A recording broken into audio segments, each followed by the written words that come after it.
Welcome to my channel, Positive Thinking. It's Geeta Iyengar here, once again coming with one topic or issue to be happy amidst all kind of emotional turmoils.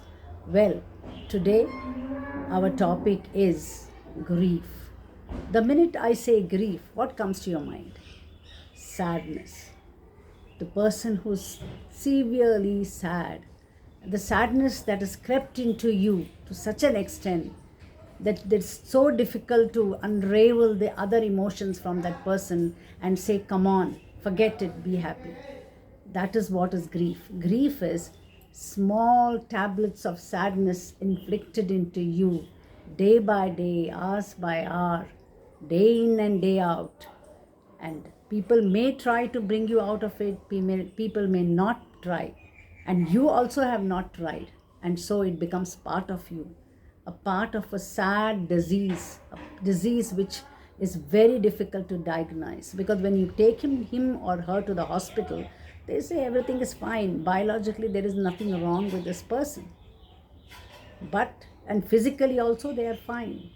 Emotions are the emotion department in your body gets affected in such a subtle way that that subtlety takes a very huge shape, and then you do not know where to go because you ourselves don't know, there's no direction, you lose your direction. And grief happens especially at the loss of a person. For example, people say, how do you face a death of your near and dear ones? That is grief. Nowadays, of course, people maximum 6 months and then you forget and move on. I mean, that again depends on the person. Some people, it is just there in them, like a memory which is killing you every day like a slow poison. Imagine you have so fond of pets. I have asked many people, don't you want to keep pets? They're saying no. The sorrow that I have to face, the emotional turmoil that I have to go through, the loss of my pet, I don't want to keep another one. That is so true.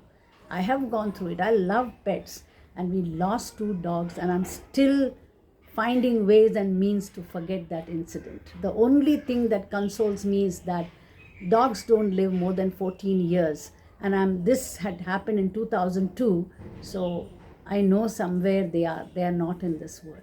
So in life we console ourselves, but some people are not able to console.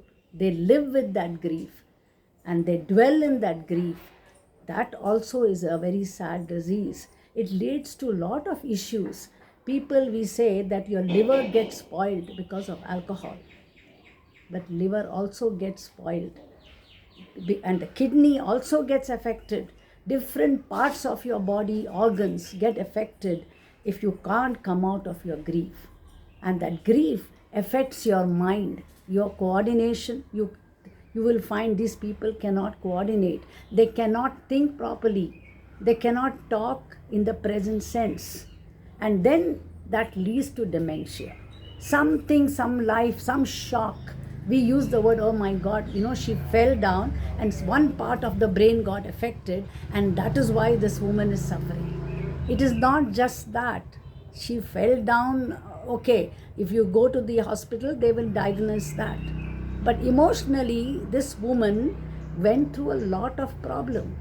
Who knows, she has lost her near and dear one at a very young age, and she's not able to cope up with this. This person has not lived a full life. There are so many cases. A woman at the age of 15 got married to a person double her age, and only thing she did was producing children. And in the process, when she was not in 30, she became a widow of so many children. So how do you think this woman would have coped up? So there is no time to grieve. There is no time to cry. There is no time to feel sad. Okay, that's fine. But then, once the children grow up, they move out. And when this lady stays alone, that grief is what we are talking about. And in normal cases, when you have Alzheimer, you have it later for some reason. In her case, she became a victim of Alzheimer. She was such a strong woman, brave woman, courageous, but she became a victim because of the things, her childhood was snatched away from her. The teenage life that she had to live was snatched away from her because of her so-called marriage, because of social stigma, because of so many things. And we have to grieve ourselves. When you are feeling sad, you should feel that sorrow and you should cry. There are cases where people have not cried at all, and that is all within them. That is another kind of grief, and that also we have to address. So many times it is better that you cry when somebody you lose, so that you come out of it. But if you don't cry and life makes you so busy, you don't even have time to mourn, that is very dangerous. Because later on, as everything else happens, settles, the children go, you have grandchildren, then she remains alone sitting in that balcony watching. She has understood, she has accepted that nobody is going to come and greet her. Nobody is going to make her happy. She has forgotten all that. She watches TV, she will do something and she's happy. But the sadness or the sorrow has already implanted in her. And without her knowledge, it has happened. Without her knowledge, because she never gave an opportunity for her to recognize that grief. And then what happens? She becomes a victim of some kind of emotional turmoil. Of course, that woman passed away at a ripe old age, but what kind of a life she led? What kind of emotional imbalance, which she didn't know, but others could make out. And if you analyze that today, there are hundreds of such women who have been abandoned, men who are old people have been abandoned, children who have been abandoned at young age, or gone through some stress or lost their near and dear ones, and you don't find anything. So what is important is, whatever little sadness you have, bring it out, vomit it out, and then you can start afresh and live. But it's so difficult. The worst part is to take out that grief or feel this kind of sadness or sorrow, because if you don't deal with sadness, if you don't deal with this small issues of sad things, it becomes grief, and that sorrow of grief is the worst thing that can happen to human being. You see animals, they don't have anything like that, but only in human beings this is there, and therefore we have to address this issue.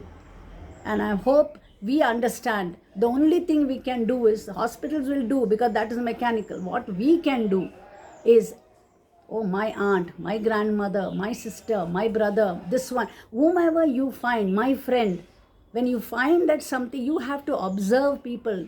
It's very good to observe yourself, but it's also your prime duty to observe others. And if you can help, that be a great thing to allow them to handle their grief. So thank you once again for listening to this aspect of grief, where we can help. So let's move, let's go ahead and see. We can observe that person may be laughing, but somewhere that person is sad. Try to bring out that sadness, make them cry, no matter what, but don't allow them to be victims of different kinds of emotional diseases, which finally has to be only clinically treated. So once again, thank you for being with me, for being in the same page, and let's meet once again with another topic. Thank you.